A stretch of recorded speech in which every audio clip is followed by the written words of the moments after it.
मुसलमानों को कमजोर करना है तो सबसे पहले हमें उनकी लड़कियों पे टारगेट करना होगा। जहाँ हम उनकी लड़कियों पे टारगेट करेंगे अपने आप ही साले कमजोर हो जाएंगे। भाइयों, मैं आपको यकीन दिलाऊंगा, तो भी हिंदू समाज का व्यक्ति, हिंदू धर्म का व्यक्ति, चाहे वो ब्राह्मण हो, चाहे क्षत्रिय हो, चाहे वैश्य हो, चाहे वह शूद्र हो, वह किसी भी मुस्लिम युवती के साथ शादी करेगा तो अखिल भारत हिंदू युवा मोर्चा के किसी भी जिला कार्यालय पर जाकर के 2.5 लाख का चेक और 6 महीने उनके रहने की व्यवस्था, उनके खाने की व्यवस्था और उनके पूरे सुरक्षा की जवाबदारी अखिल भारत हिंदू युवा मोर्चा। अस्सलामु अलैकुम वरहमतुल्लाहि वबरकातुहू। हमेशा से देखा गया है कि उम्मत मुस्लिमा को कई लोग कई तरीके से भटकाने की कोशिश करते हैं।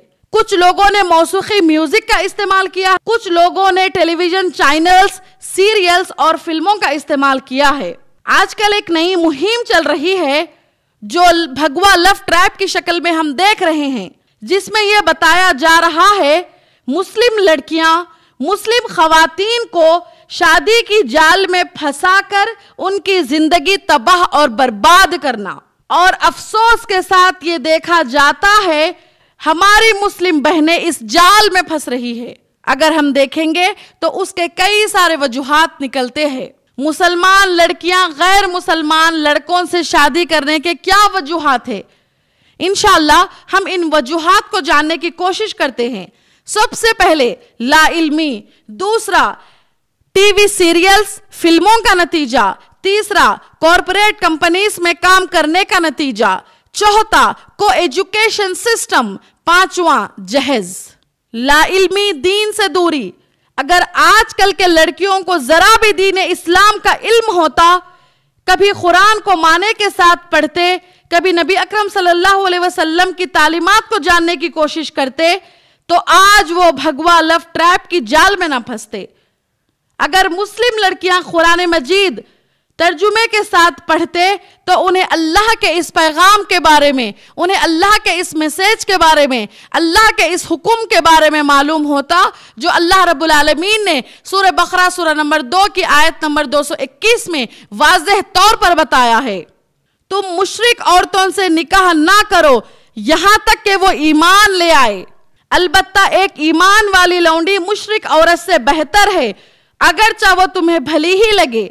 और तुम मुसलमान औरतें मुशरिक मर्द से निकाह में ना दो यहां तक कि वो ईमान ले आए। अलबत्ता मोमिन गुलाम मुशरिक से बेहतर है, अगरचा वो तुम्हें भला ही लगे। ये मुशरिक तो दोज़ख की तरफ बुलाते हैं और अल्लाह अपने हुक्म से तुम्हें जन्नत और बख्शिश की तरफ बुलाता है। और वो लोगों के लिए अपनी आयतें बयान करता है ताकि वो नसीहत हासिल करे।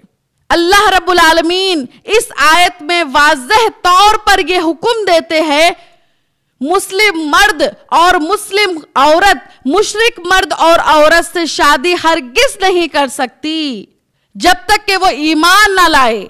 जो मुसलमान लड़कियां भगवा लव ट्रैप की जाल में फंसकर मुशरिक गैर मुसलमान लड़कों से शादी कर रही है, वो दोज़ख को खरीद रही है, वो जहन्नुम को खरीद रही है। ये तालीमात मुस्लिम बहनों को बचपन से देना चाहिए ताकि वो इन फितनों से बचे। दूसरा, टीवी सीरियल्स और फिल्मों का नतीजा। दिन रात मुसलमान घरानों में टीवी सीरियल्स और फिल्में बताई जा रही है। जैसा वो देखेंगे टीवी में वो अपने ऊपर अप्लाई करने की कोशिश करेंगे। टीवी सीरियल्स और फिल्मों में यह स्टोरी बताई जाती है कि शादी एक के साथ, रिश्ता किसी और से, ताल्लुकात किसी और से।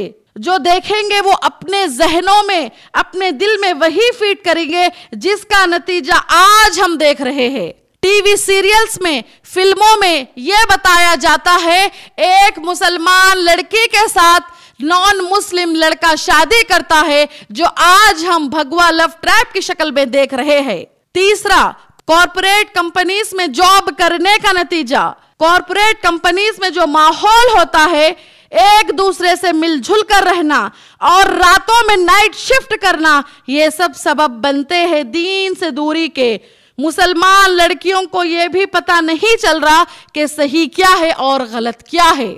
जब नाइट शिफ्ट होती है, हमारी मुसलमान बहन गैर मुसलमान लड़के के साथ गाड़ी पर ऑफिस से घर, घर से ऑफिस को आती है और वहीं से उनकी मोहब्बत, वहीं से उनकी बातचीत शुरू होती है और वो भगवा लव ट्रैप की जाल में फंसकर अपनी जिंदगी को, अपनी अखरवी जिंदगी को, अपनी दुनियावी जिंदगी को अपने हाथों से खत्म करती है।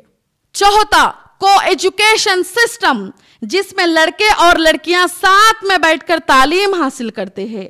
यहीं से दोस्ती, यहीं से मोहब्बत और यहीं से इश्क शुरू होता है। उसके बाद ऐसे नतीजे निकलते हैं जिसका माहौल आज हम देख रहे हैं। प्लानिंग स्कूल से शुरू होती है और उसका रिजल्ट हमें ग्रेजुएशन यानी डिग्री में मिलता है।